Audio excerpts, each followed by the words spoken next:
আসসালামু আলাইকুম।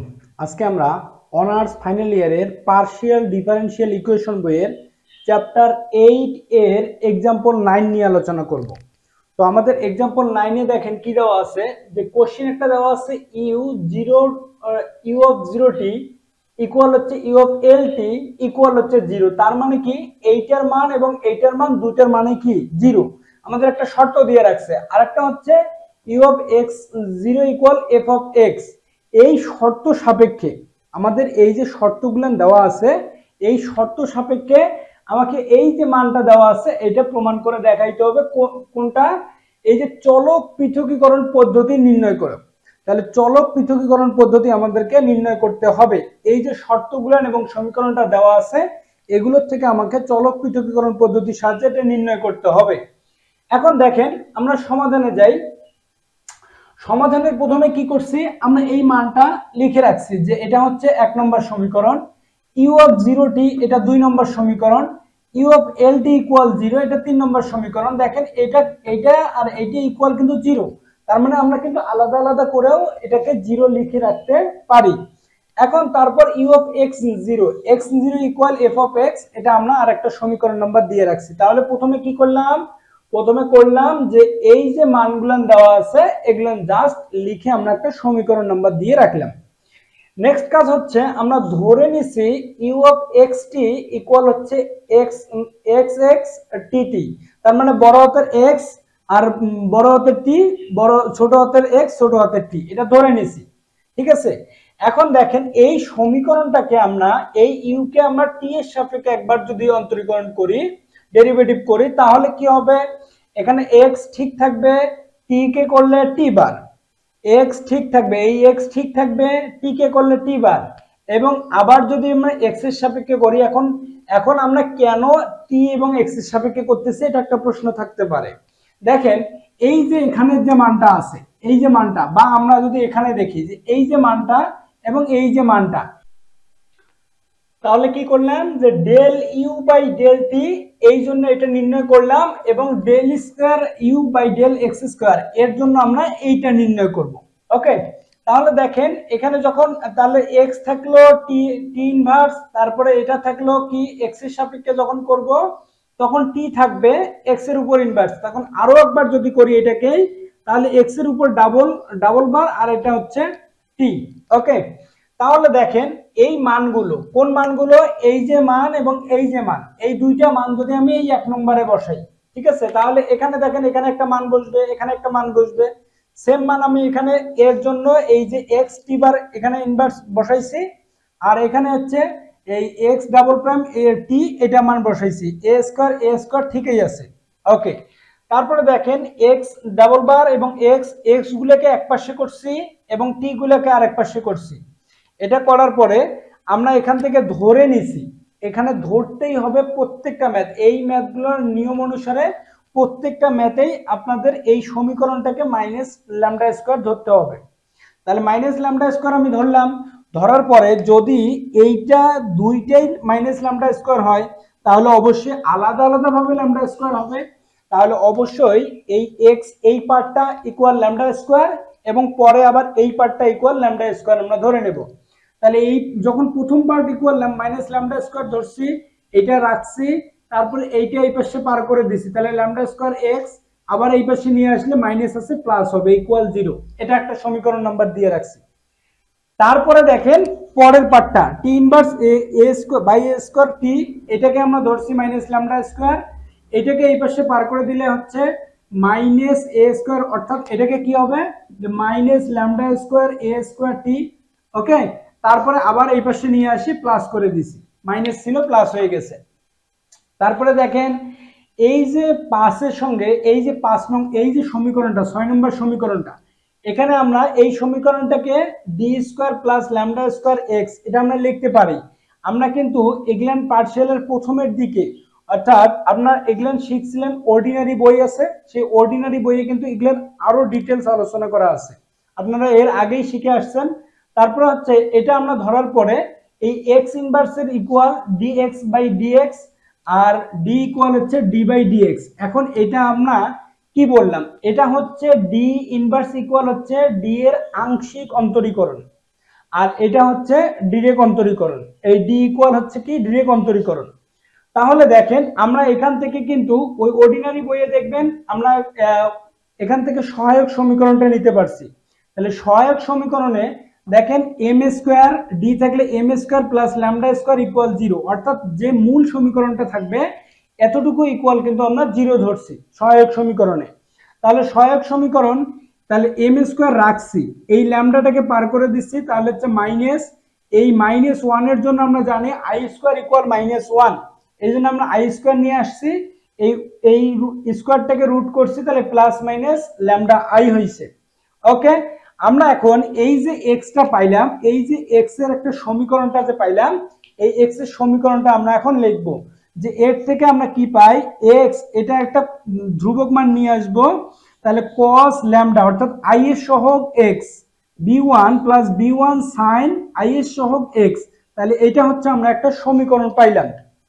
এটা হচ্ছে এক্স এর সমীকরণ, যে এক্সটা আমরা ধরে নিছি, এই যে এখানে যে এক্সটা ধরে নিছি, এই এক্স এর মানটা কিন্তু আমরা এখান থেকে বের করতে পারছি। এখন যদি আমরা এবার 6 নম্বর সমীকরণটা দেখি, এই যে 7 নম্বর সমীকরণটা, অর্থাৎ এই যে মানটা, তাহলে বিষয়টা একটু দেখেন যে আমরা এখন যদি 7 নম্বর সমীকরণটাকে দেখি একটু, যে টি ইনভার্স ইকুয়াল মাইনাস এ স্কোয়ার ল্যামডা স্কোয়ার টি, এই টি থেকে এই পাশে পার করে দিলে T square T inverse by T equal হচ্ছে মাইনাস এ স্কোয়ার ল্যামডা স্কোয়ার। এখন আমরা কি এটাকে যদি আমরা ইন্টিগ্রেশন করি, সমাকলন করি, তাহলে দেখেন এর মানটা কি আসবে, যে লন টি, আমরা জানি টি এর মান যদি আবার উপরে থাকে, টি এর ডেরিভেটিভ মান যদি উপরে থাকে, এটা হবে কি লন টি। তাহলে লন টি পাইলাম ইকুয়াল, এখানে আমরা করলে কি পাবো, যে মাইনাস এটা হচ্ছে ডিটি আসবে, এখানে যখন সমাকলন দেব তখন ডিটি আসবে। তাহলে এখানে হচ্ছে এ স্কোয়ার ল্যামডা স্কোয়ার, এখানে হচ্ছে টি প্লাস হচ্ছে সি লন c1, আমরা একটা সমাকলন ধ্রুবক নিয়ে আসলাম। ওকে, সমাকলন ধ্রুবক নিয়ে আসলাম, এখানে মাইনাস আছে, মাইনাসটা মাইনাসে আছে। এখন দেখেন, তাহলে আমরা যখন সমাকলন ধ্রুবক নিয়ে আসলাম, এইদিকে টি আছে, এইদিকে সরি এইদিকে লন আছে, এখানেও লন আছে, কিন্তু এই জায়গাটায় লন নাই। আমরা যদি এই জায়গাটা একটু লন নিয়ে আসি, তাহলে দেখেন আমরা এই জায়গাটা একটু লন নিয়ে আসবো, যে লন টি থাকলো equal ln e to the power minus A square lambda square t plus হচ্ছে লন c1। দেখেন আমরা কিন্তু জানি যে ln e to the power x equal হচ্ছে এক্স লন ই, আর এই লন ই এর মান কিন্তু 1, তার মানে এই লন ই এর উপরে যে মানটা বসাইবেন তাই হবে তার অ্যান্সার, তার মানে এইটাই যা আছে তাই থাকবে। তাহলে দেখেন আমরা এই লন টি কে রাখবো ln A plus ln B, আমরা জানি হচ্ছে লন এ বি, তাহলে হচ্ছে ln c1 e to the power minus A square lambda square T. Okay, এখন উভয় ক্ষেত্র থেকে যদি লন আমরা বাদ দিয়ে দেই, তাহলে c1 e to the power minus A square lambda square T. তাহলে দেখেন এই যে একটা সমীকরণ পাইলাম, যে টি এর মানটা পাইলাম, এখন যদি আমরা এই জায়গায় টি এর মানটাও বসাই দেই, এই যে এক্স এর জায়গায় আমরা এখন টি এর মানটাও বসাই দেই, তাহলে এখানে আমরা কি পাবো, তাহলে এই জায়গায় দেখেন এটা কিন্তু আবার আরেকটা লাইন, তাহলে আমি কিন্তু এই জায়গায় বসাই দিচ্ছি যে c1 e to the power minus A square lambda square T, তাহলে এখানে আমরা এরকম একটা সমীকরণ পাবো। এরপরে যদি আমরা আরেকটু এটার কাজ করি, অর্থাৎ এই c1টা কিন্তু এর সঙ্গেও গুণন আছে, এর সঙ্গেও গুণন আছে, তার মানে আমরা x ইকুয়াল এই c1 a1 ইকুয়াল আমরা a ধরলাম, তাহলে cos ল্যামডা x প্লাস এই c1 b1 ইকুয়াল আমরা b ধরলাম, তাহলে sin ল্যামডা x ইনটু হচ্ছে e to the power minus a square lambda square T. তাহলে আমরা কিন্তু এই রকম আরেকটা সমীকরণ আমরা পাইলাম। এখন দেখেন আমাদের একটা সীমামান সমস্যার সমাধান নির্ণয় করতে বলছে, যেটা আমরা সমাধান করব। এখন এই যে সমাধানটা পাইলাম, এই যে সমীকরণটা পাইলাম, এই সমীকরণে আমরা এই যে মানগুলো, ঠিক আছে, এই যে মানগুলো এগুলো আমরা বসাবো। তবে দেখেন এখানে কিন্তু ইউ অফ এক্স টি হবে, এক্স টি তাহলে ইউ অফ এক্স টি এর মান এখানে পাবো। প্রথম সমীকরণটা কিন্তু এক্স এ ছিল, পরে যখন আমরা এর মানটা এবং এই মানটা দুইটা মিলে একসঙ্গে করছি, কারণ এটা ছিল এক্স এর মান, এটা ছিল টি এর মান, দুইটা জায়গায় ইউ অফ এক্স টি, তাহলে এক্স টি এর মান সমান কিন্তু এই যে মানটা আসছে। এখন ইউ অফ এক্স টি এর মান যখন পাইছি, বিষয়টা ভালো করে একটু বোঝেন, যখন ইউ অফ এক্স টি এর মান পাইছি তখন দেখেন আমরা যদি ইউ এক্স এর জায়গায় এখন 0 বসাই, তাহলে এখানে যত জায়গায় এক্স আছে আমরা 0 বসাবো, তারপরে এক্স এর জায়গায় যে এল টি অর্থাৎ এক্স এর জায়গায় এল বসাবো, টি এর জায়গায় 0 বসাবো, তাহলে এই যে মানগুলো পাবো, এভাবে কিন্তু আমরা পরের সমাধানটা করতে পারবো। ওকে, আমরা এখন পরের সমাধানে যাব। এটা আমরা একটু সমীকরণ নাম্বার দিয়ে রাখলাম 7। দেখেন সমীকরণ নাম্বার কিন্তু আমার একটু ওলটপালট হয়ে যেতে পারে, আপনারা একটু দেখে নেবেন। হ্যাঁ, দেখেন একটু যে আমরা এই যে 5 নম্বর সমীকরণটা আছে, এই 5 নম্বর সমীকরণে আমরা যদি এই x ইকুয়াল 0 বসাই, এখানে xt, তাহলে u অফ xt, তাহলে x এর জায়গায় যদি আমরা 0 বসাই তাহলে এই সমীকরণটা পাবো। তাহলে আমরা যদি 0 বসাই তাহলে e টু দি পাওয়ার 5 নম্বর সমীকরণে e two the power a minus a square lambda square t a cos lambda x এর জায়গায় 0, এখানে x এর জায়গায় 0। ওকে, তাহলে এই যে সমীকরণটা আছে, এই সমীকরণে আমি শুধু x এর জায়গায় করে 0 বসাইছি, কারণ এই 5 নম্বর সমীকরণ মানে কি x এর মান এবং t এর মান এই জায়গায় বসাইছি, এটা হচ্ছে x এর মান আর এটা হচ্ছে t এর মান। ওকে, তাহলে দেখেন এখন এই যে u অফ 0 t এটা ইকুয়াল কিন্তু 0, তাহলে 0 বসাইছি, আর এইটা ইকুয়াল আর a cos 0 মানে কি cos 0 এর মান হচ্ছে 1, তাহলে এখানে কিন্তু a থাকলো, আর sin 0 এর মান কিন্তু 0, তার মানে ওটা উঠে গেছে। তারপরে হচ্ছে a e টু দি পাওয়ার, অর্থাৎ এই মানটুকু ইকুয়াল আমরা 0 লিখে রাখছি। ওকে, এখন কথা হচ্ছে e two the power minus a square lambda square t is not equal 0, কেন? এখানে একটা চলক আছে t, তাহলে t কখন চলক কখনো 0 হবে না, তাহলে a ইকুয়াল 0 হতে পারে, a ইকুয়াল 0 হতে পারে। তাহলে এই যে যদি এটা 0 হয়ে যায় তাহলে u অফ xt, অর্থাৎ এটা u অফ xt ইকুয়াল কি হবে, তাহলে a ইকুয়াল 0 মানে এইটা সম্পূর্ণটাই 0, তাহলে b e two the power a, এই যে এটা কিন্তু এইটুকু জায়গা আমাদের সব ঠিক থাকবে।